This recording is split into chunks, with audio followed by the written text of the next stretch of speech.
Hello everyone, c'est moi pour ma vidéo du dimanche. J'espère que vous allez bien et que vous avez passé une meilleure semaine que moi. Dans le genre semaine galère, loi des séries, on se pose là. Du coup, comme vous l'avez déjà constaté, malheureusement, je n'ai pas pu faire le sujet sur le Graal iranien dont je vous avais parlé la semaine dernière parce qu'effectivement, c'est compliqué de trouver des informations. Je ne parle malheureusement pas l'iranien et du coup, comme j'aime bien faire un truc carré et un petit peu recherché, j'ai préféré remettre le sujet à plus tard. Alors, j'ai fait un sondage sur Instagram. Ceux qui ne me suivent pas sur Instagram, allez-y, je suis très active en story pour savoir sur les deux sujets de ce cours que j'avais, lequel vous plairait le plus. Je vous avoue qu'il y avait donc le choix entre le sujet d'aujourd'hui et l'autre choix, c'était le mystérieux aéroport de Denver. Quand j'ai fait et que j'ai décidé de faire le sujet, d'enregistrer, le sondage donnait ce sujet-là prioritaire. Ah, tiens, voilà Duchesse qui vient nous saluer, majestueuse et dédaigneuse. Et donc, mais par contre, j'ai vu qu'entre-temps, c'était passé à l'aéroport de Denver et que du coup, ce sujet-là, il était plus tant sollicité. Alors, excusez-moi. Promis, l'aéroport de Denver, je le fais la semaine prochaine si j'ai pas encore assez d'infos sur le Graal, et sinon ce n'est que partie remise. Donc voilà, alors forcément la semaine dernière, le sujet nous a permis d'un peu souffler, et là, celui-là va nous replonger, alors j'ai pas envie de dire dans une morne réalité, parce qu'il n'est pas non plus hyper anxiogène, mais voilà, on n'est pas dans la découverte incroyable, on est encore dans nos questionnements. Que nous a-t-on caché? Que se passe-t-il? Que nous arrive-t-il? Surtout qu'en plus, vous savez que j'aime bien connecter mes sujets avec l'actualité, et justement, celui-là était lié à une actualité. Et en plus, elle concerne ce sujet, je le répète, que vous êtes plusieurs à m'avoir demandé de traiter depuis un certain temps, que j'avais du mal, parce que c'est un sujet où je préfère être très transparente avec vous, sur lequel je n'ai pas d'opinion tranchée, je suis toujours dans le questionnement, je ne vais pas dire oui, oui, non, oui, je vais m'interroger avec vous et je trouve que c'est cool parce que si vous avez des éléments, vous allez pouvoir m'aiguiller, s'il vous en manque, je vais vous en donner et à la fin, chacun aura une idée précise. Parce qu'effectivement, comme l'actualité le rejoignait, je me suis dit c'est le moment ou jamais, même si par avance je sais que je vais me faire défoncer dans les commentaires et que c'est un sujet hyper touchy. Alors, l'alunissage du 20 juillet 1969 de la NASA a été au cœur des discours des théories du complot depuis ces 50 dernières années. C'est même, il faut bien l'avouer, l'une des théories qui a fait le plus couler d'encre. Entre controverses, preuves, contre-preuves, force est de constater que la question reste toujours en suspens pour les plus sceptiques. Et cela ne va pas s'arranger, vu les dernières déclarations de l'ancien directeur de l'agence spatiale russe, Dimitri Rogozin, qui a affirmé qu'il n'existait aucune preuve formelle que les États-Unis aient bel et bien atterri sur la Lune en 1969. Alors fake, pas fake, on va, comme je vous le disais, essayer de répondre à cette question tous ensemble, et c'est maintenant, allez on y va les amis.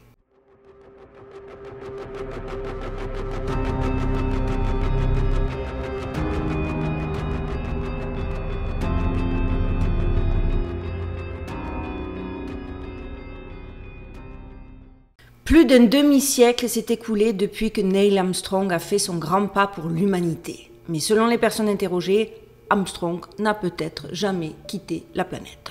Aujourd'hui encore, l'exploit historique de la NASA est remis en question aux grandes dames de la NASA qui fait régulièrement des mises au point et grandiloquentes, des mises au point grandiloquentes même, sur le fait que c'est manquer de respect à tous les hommes qui ont participé à la conquête de l'espace que de remettre cet événement en question.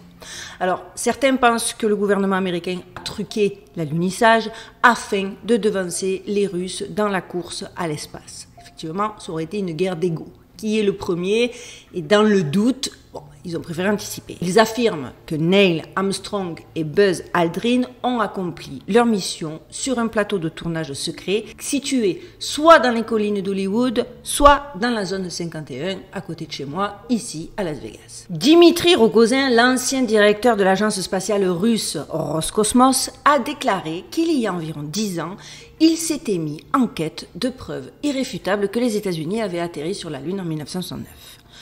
Le manque de preuves l'a amené à douter de l'atterrissage d'Apollo 11 sur la Lune. Je répète, nous ne parlons pas d'une obscure personne qu'on peut rapidement cataloguer, étiqueter conspirationniste et se dire c'est des inepties. On parle de l'ancien directeur d'une agence spatiale.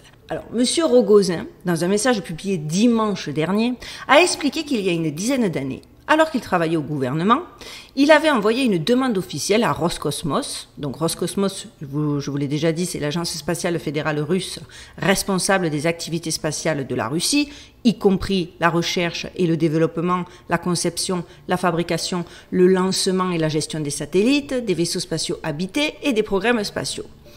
Roscosmos a été créé en 1992 après la dissolution de l'Union soviétique et est responsable de la coordination de toutes les activités spatiales civiles et militaires de la Russie. Roscosmos est également responsable de la coopération spatiale internationale avec d'autres pays et organisations, notamment l'Agence spatiale européenne ESA et la NASA. Et donc c'est cette agence, cette énorme, on va dire, agence, je viens de vous le montrer, qui l'a contacté pour que lui fournisse donc les preuves documentaires de la NASA, de l'alunissage des Américains, qui étaient alors encore à la disposition de l'agence fédérale. Nous avons droit à un vrai fashion show.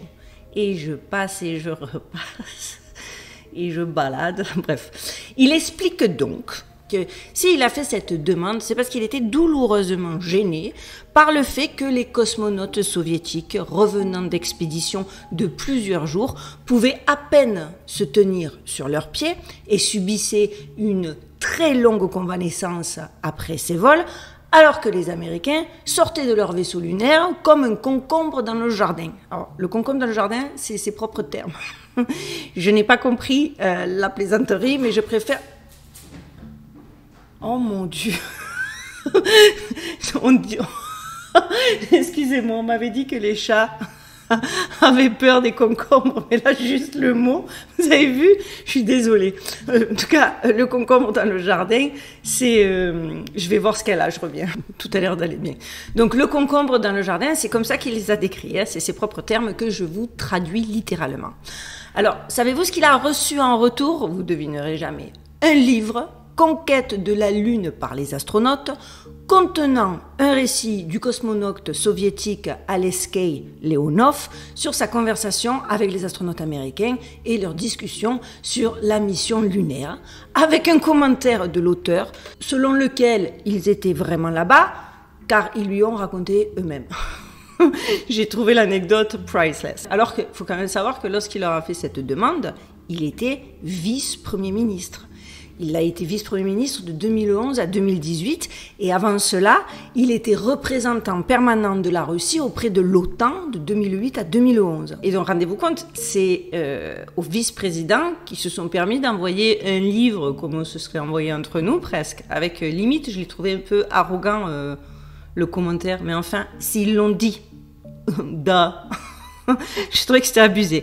Donc, il explique encore, il raconte, il continue dans l'interview qu'il a donnée dimanche dernier, par dire que finalement, quand il a commencé en 2018 à travailler à la société d'État Roscosmos, il a continué à chercher des preuves. Mais il n'a absolument rien trouvé, à l'exception d'accusations furieuses d'académiciens qui affirmaient qu'avec ce type d'attitude, il minait la coopération sacrée avec la NASA. Il a également reçu un appel furieux d'un haut fonctionnaire l'accusant d'aggraver la situation internationale avec des doutes conspirationnistes. Bah oui, même le vice-premier ministre. Donc dans l'article publié cette semaine, il explique qu'en vertu de sa nature, il a essayé d'aller au fond des choses et d'établir, au moins pour lui-même, le véritable état de la question de l'exploration de la Lune par ses concurrents. Et dites-vous qu'il a enfoncé le clou en expliquant qu'aujourd'hui plus que hier, il ne comprenait toujours pas, voire encore moins, comment les États-Unis, à ce niveau de développement technologique des années 60 du siècle dernier, ont pu faire ce qu'ils ne peuvent toujours pas faire aujourd'hui. Faut avouer que le dernier argument fait mal et qu'il est assez, j'ai envie de dire, indiscutable. Il a conclu son message en disant qu'au lieu d'avoir la preuve que les Américains étaient bel et bien allés sur la Lune, il a par contre reçu la preuve que leur peuple se trouvait dans leur établissement, ce qui était également une conclusion importante, notez le sarcasme. Et surtout, ça en dit très long, toujours selon lui. Je pense que tout est dit à travers cette ironie en demi-teinte. Il faut avouer que les interrogations du monsieur sont plus que légitimes, n'en déplaise à mes haters préférés, parce qu'en vérité, le fait est qu'il a mis le doigt sur un point sensible. Comment justifier qu'un vaisseau spatial doté d'une puissance de calcul inférieure à celle d'un chargeur USB-C moderne ait pu faire atterrir des astronautes sur la Lune en 1969 et que ces derniers n'y soient toujours pas retournés 54 ans plus tard. Que chaque tentative est un échec cuisant, comme la dernière en date avec la fusée ultra moderne d'Elon Musk qui n'a même pas atteint l'espace. Je crois qu'elle n'a même pas percé le ionosphère. Alors, l'excuse, ils nous ont sorti, je ne sais pas si vous avez vu le lancement de la fusée, je l'ai suivi en direct, les mecs ont applaudi. Genre, quand la fusée a explosé, ils se sont tous levés et ils ont applaudi. Je pense qu'Elon Musk avait dû les menacer juste avant et de leur dire que quoi qu'il, il fallait que, en direct à la télé, ce soit une réussite. Donc, ils ont applaudi et ils ont sorti l'argument que j'ai trouvé absolument magique, qu'ils s'attendaient complètement à l'explosion et que c'était un test hyper concluant. Limite, qu'il fallait qu'elle explose. Bon.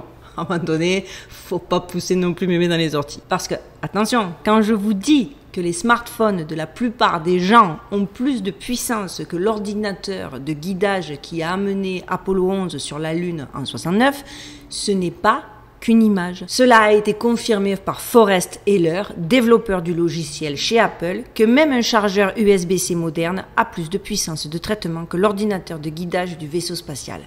Rendez-vous compte que le chargeur qui alimente actuellement votre MacBook Pro est probablement plus puissant que l'ordinateur de bord d'Apollo 11 qui a guidé les premiers astronautes vers la Lune. Quand le mec a dit ça, j'ai cru que j'hallucinais. Foster Heller a décomposé les caractéristiques de 3 chargeurs USB-C grand public et les conclusions sont sans appel. Au total, Heller estime que le chargeur moderne est 563 fois plus rapide que l'ordinateur d'Apollo 11, qu'il peut stocker 1,78 fois plus d'instructions et qu'il dispose d'un peu plus de 2 fois la quantité de mémoire vive. Si ça vous laisse pas songeur, moi pour le coup ça m'a interpellé parce que je le répète, je n'ai pas dit que j'avais la réponse ou que mon avis était tranché, d'accord ? Pour le coup, là, moi aussi, c'est un gros point d'interrogation. Parce que force est d'avouer que même si cette théorie semble complètement folle, quand on se met à creuser, et je l'ai vu parce que du coup j'ai creusé, on ne peut pas nier qu'il y a quand même des détails banals au premier abord qui poussent quand même à s'interroger. Par exemple, détail tout à fait banal, hein. On est d'accord qu'en 1969, la technologie de la télévision était médiocre. La qualité d'image des stations situées ne serait-ce qu'à quelques kilomètres de la ville était mauvaise. La Lune se trouve à environ 384 400 km de la Terre. Comment ont-ils pu atterrir sur la Lune et diffuser en direct des images aussi claires que si vous regardiez une émission de télévision, alors que les vidéos de caméras de surveillance en 2022, 53 ans plus tard donc, ne peuvent même pas révéler qui a placé les bombes artisanales autour de Washington DC lors de l'attaque du Capitole en 2021. Ouais, j'ai pas choisi l'exemple au hasard, mais ça, comme c'était dans l'actualité et que je lis avec le procès de Monsieur Trump et tout, je me suis dit, mais c'est vrai quand même. Les mecs qui t'envoient des vidéos à 384 400 km, c'est clair. D'ailleurs, qui filme Alors, ceux qui savent et ceux qui sont un peu pointus sur le sujet vont me laminer en commentaire, mais je n'ai pas pu m'empêcher de demander si Armstrong était le premier à poser pied sur la Lune, qui le filme. Parce que on est d'accord que le gars le filme d'un peu loin quand même, non ? Donc c'est qu'il y avait quelqu'un qui était déjà en position pour filmer. Peut-être que vous avez la réponse, écrivez-moi-la en commentaire, ça m'intéresse. Parce qu'il faut savoir qu'à l'époque où je faisais mes recherches, j'avais posé la question à l'intelligence artificielle, à ChatGPT, et qu'elle m'a sorti un truc absurde. Qu'au début, elle m'a dit que si personne, si je retrouve la conversation, je vous la screenshotterai, je la mettrai sur mon Instagram parce que la conversation avec ChatGPT est folle. À la fin, elle me répond, elle m'a quand même répondu, je ne sais pas qui a filmé Armstrong. Bref, la vérité c'est que donc plus tu cherches, plus tu trouves des arguments qui tiennent la route, qui sont pertinents et en tout cas qui légitiment clairement le questionnement. Je vais vous épargner la liste des bizarreries qui n'ont cessé d'être mises en avant et dont tout le monde a déjà entendu parler, comme par exemple le drapeau des États-Unis flottant, parce qu'on sait que normalement c'est pas possible puisqu'il est censé ne pas avoir d'air, les étoiles non visibles, il faut avouer que derrière c'est noir charbon, l'empreinte de pas qui ne correspond clairement pas aux chaussures de la tenue de Armstrong, et la fameuse roche qui avait un C incrusté dessus. Et que là, ils ont dit que, si je me souviens bien, c'était un cheveu. Alors, autant de bizarreries, donc, qui ont eu droit à des semblants d'explications, parce qu'entre nous, force est de constater que ça reste quand même très, très, très léger comme explication. Et donc, j'ai laissé ça de côté parce que c'est facile à trouver. Vous allez, vous cliquez, vous regardez, il y a les explications, il y a les fake-checks et tout ça, et vous faites votre idée. Mais moi, j'ai décidé quand même de me consacrer au plus gros du dossier, car la partie qui a été le plus difficile pour ceux qui crient à la théorie conspirationniste de casser, c'est la fameuse interview de Stanley Kubrick, dont je vous mets immédiatement un extrait. Like, why not CNN or, oh, who cares? White Shoes Right is about a future movie or something coming out or? No. Okay. It's not about any movie. It's not about the movies I've made in the past. It's a confession of sorts. Okay. I mean, about you cheated on your wife, you plagiarized. I would never do that, no. Plagiarized something. It's about a movie I made that nobody is aware of even though they've seen it. Okay. Intriguing? Do I have you intrigued? Well, I mean, see if I understand what you said. It's about a movie you made, no one knows you made. Is that what you said? That's right. It's a production. Like, something you put, like, you didn't put your name on it? Like, at the end, you put, like, a fake name? Oh, no, I made it. Like Alan Smithy, like that That's sort of right. thing? No, I didn't. There was no name put on it. Why? Why would there be no credits? What do you mean? Because there are some things that you just can't put your name on. Okay. What? I perpetrated a huge fraud, which I am now about to detail, Okay. involving the United States government and NASA. All right. And I'm sure you've heard the rumors. The moon landing hoax? That's right. That the moon landing was fake. The moon landings all were fake. And I was the person who filmed it. You're serious, and okay. I'm serious. I'm dead serious. Because I only have this certain amount of time with you, and I'll talk about whatever you want. You know, this isn't some type of joke or No, it's not. film within a film thing. Not a joke. Bon, il faut quand même savoir que même si la fille de Stanley Kubrick, après la mort de ce dernier, est revenue sur les déclarations de son père, et que d'autres ont affirmé que cette vidéo était fake, moyennant l'utilisation de deepfake pour donner l'illusion que c'était Kubrick, en vérité, il semble qu'il n'en soit rien. Cette vidéo a été secrètement publiée 15 années après la mort de Stanley Kubrick. Il l'avait lui-même précisément indiqué qu'il ne voulait pas que sa confession soit publiée au moins avant une quinzaine d'années. Et il faut savoir qu'avant même que cette vidéo soit publiée, la rumeur que Kubrick avait participé à cette mascarade datait de bien avant. En effet, c'est lors d'un documentaire fait en 2013, Chambre 237, qu'il est suggéré que le film The Shining de 1980 est en fait la confession cryptique du directeur quant à ses faux alunisages, à base de pas mal de petits détails cachés qui peuvent en dire très très long. On pourrait trouver ça tiré par les cheveux, sauf qu'il faut bien avouer que la mort de Kubrick est entourée de mystères et de controverses, car encore une coïncidence qui a tendance à s'inscrire dans le schéma d'une évidence, il y a effectivement des théories du complot qui suggèrent que Stanley Kubrick est mort en raison de son film Eyes Wide Shut, sorti en 1999, peu de temps après sa mort. Ces théories reposent sur l'idée que le film contenait des secrets révélant une organisation secrète puissante qui aurait voulu faire taire Kubrick pour empêcher la divulgation de ces informations. Entre nous, hein, puisque nous, on le sait, plusieurs éléments du film sont assez parlants, notamment les scènes impliquant une mystérieuse organisation secrète appelée The Illuminati, genre, je ne pouvais pas faire plus clair, ainsi que les thématiques abordées dans le film, telles que le pouvoir de l'argent, le contrôle des médias et les pratiques sexuelles secrètes. Donc bon, clairement, Kubrick connaissait des secrets et aimait bien les divulguer à demi-mot dans ses films. Car c'est la même avec Full Metal Jacket. Et là, il s'attaque à la vision militaire.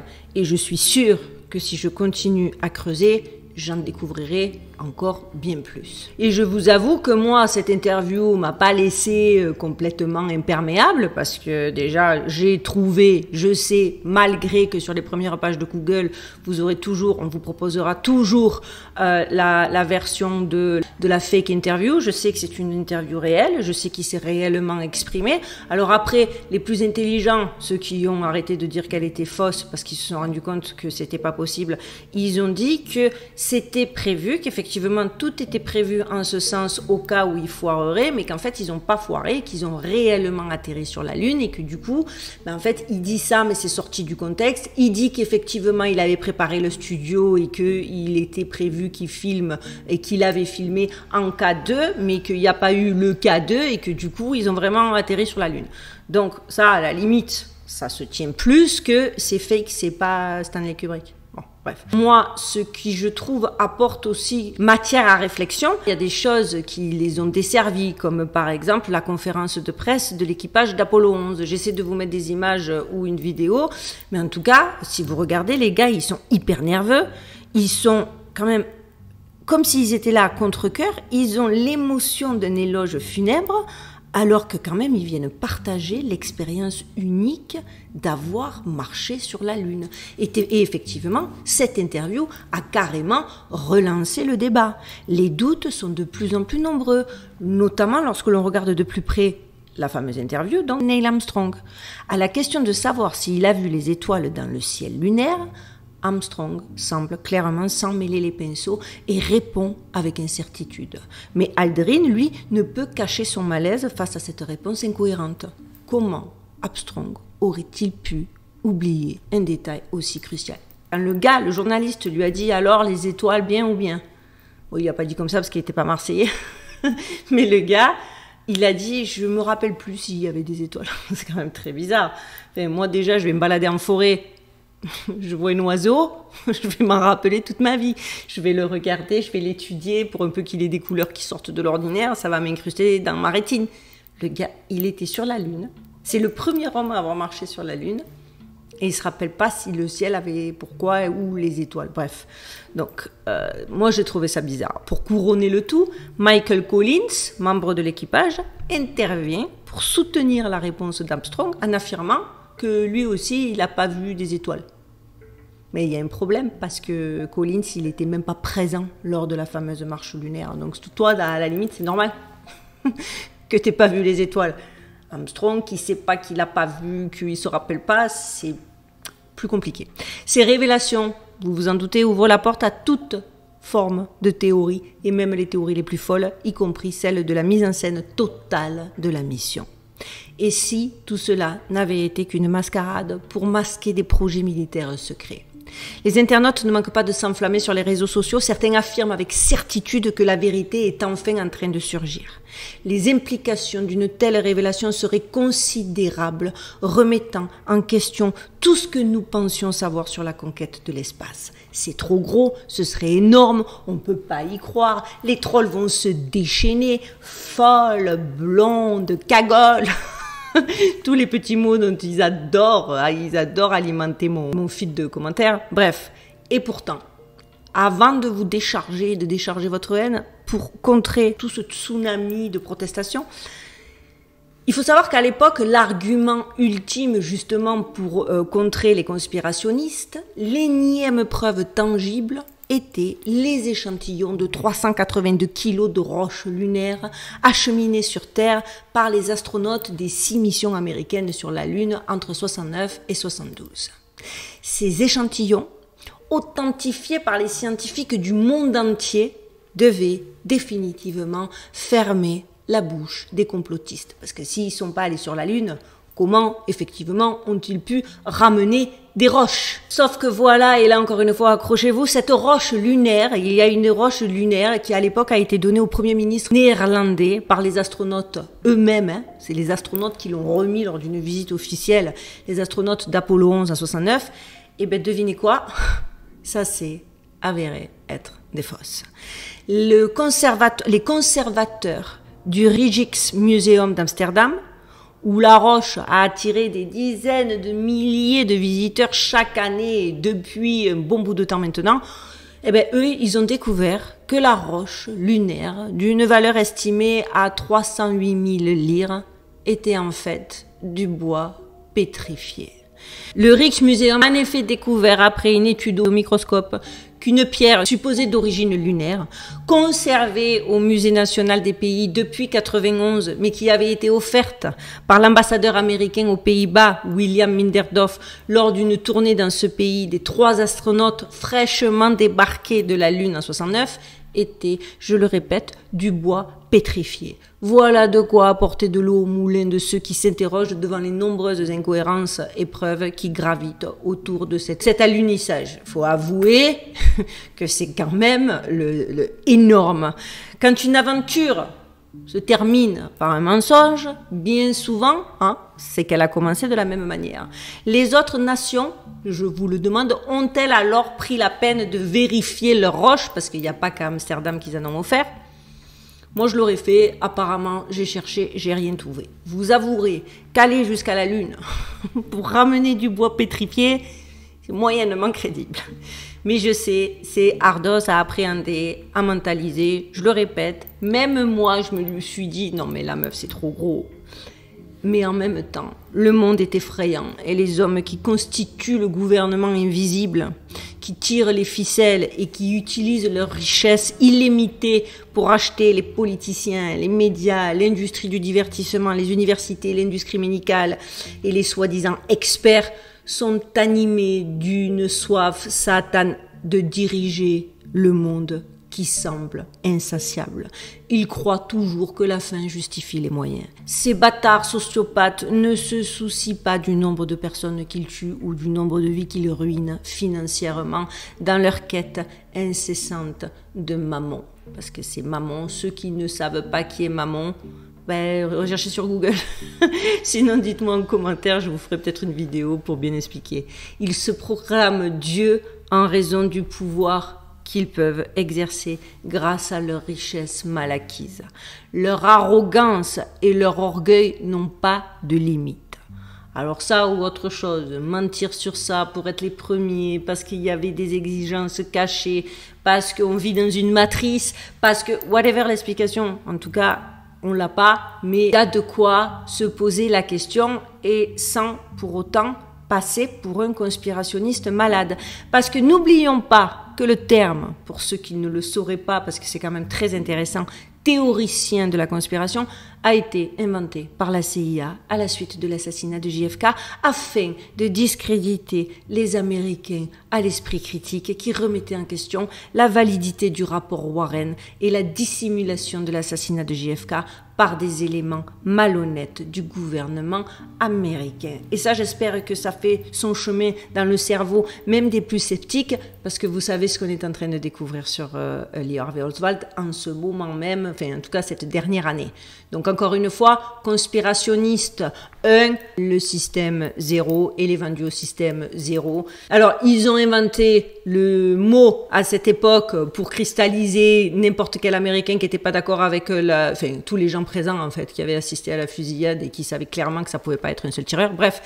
Mais ce n'était pas le début de la manipulation de l'esprit public par les hommes dont nous n'avons jamais entendu parler. Parce qu'encore une fois, ne croyez pas que nos gouvernants sont vraiment ceux qui gouvernent. Comme l'a expliqué le maître de la propagande, Édouard Bernet, et celui-là, moi, il est fascinant, Édouard Bernet, le grand-oncle du propriétaire de Netflix. Je vous en parle dans une de mes vidéos YouTube. Je vous mettrai le lien en barre de description pour que vous puissiez la retrouver, parce que l'histoire de Édouard Bernet est folle. Et si après avoir lu Édouard Bernet, ce qu'il a fait, comment il a fait, et surtout en réalisant que le gars qui est à la tête de Netflix, c'est son petit-fils et qui se base sur les recherches de son grand-oncle, il y a des choses quand même qui devraient pop-up dans ta tête de manière assez significative. La manipulation, et c'est le maître de la manipulation qui vous le dit, hein, avait déjà eu lieu depuis les années 1920.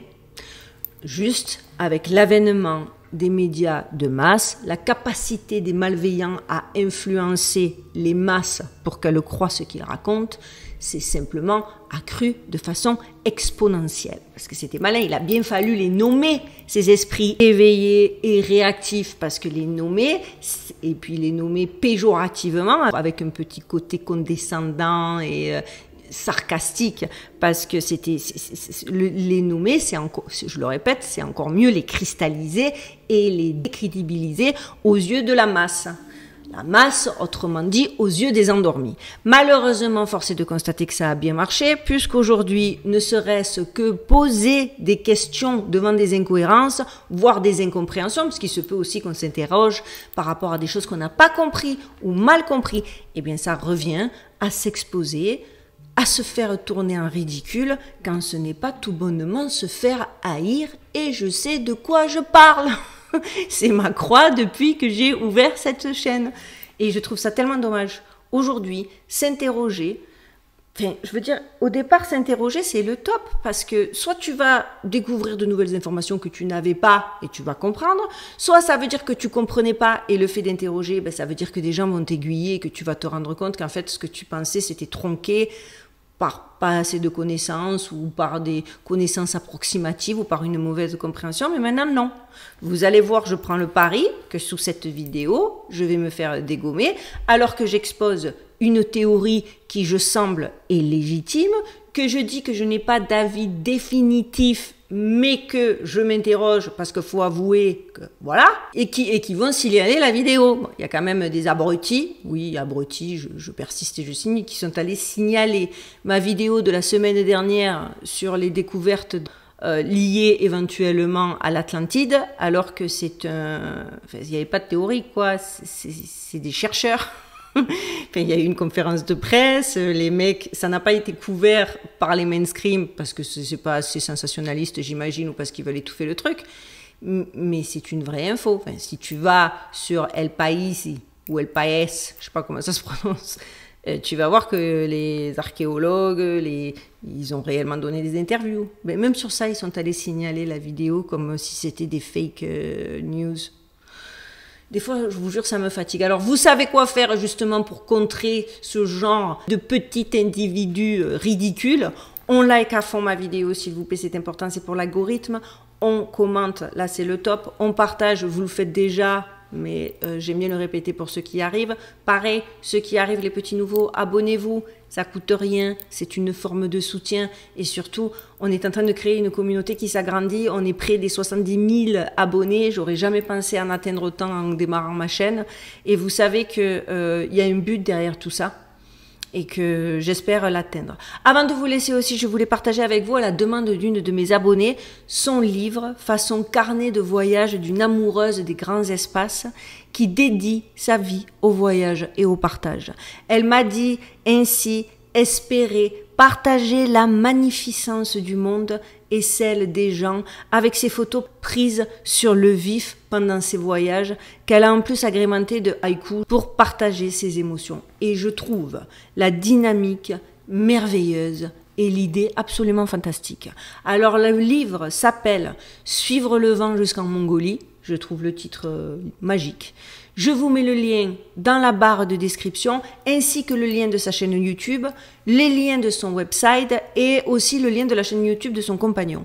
N'hésitez pas à aller soutenir ce beau projet, même si c'est juste un like, d'accord? C'est juste un follow et un like. Et quand il y a des beaux projets comme ça et quand il y a des êtres humains qui se mouillent, et surtout pour vous donner de la positivité, de la beauté, et que vous pouvez les motiver en retour avec un petit clic sur votre clavier, je trouve que c'est pas la mer à boire, mais je sais que ma communauté, vous le faites et vous me l'avez déjà prouvé à maintes reprises. Voilà les amis, pour moi c'est fini. Je vous retrouve dimanche prochain. Bon ben vous savez déjà que dimanche prochain, il y a de grandes chances que le sujet ce soit l'aéroport de Denver. Dites-moi en commentaire si ça vous tente ou si vous allez me dire t'as pas un autre sujet de secours s'il te plaît. Bon, en attendant de vous retrouver, prenez bien soin de vous, prenez bien soin de vos proches, gardez l'œil ouvert et surtout, stay safe les amis. À dimanche prochain.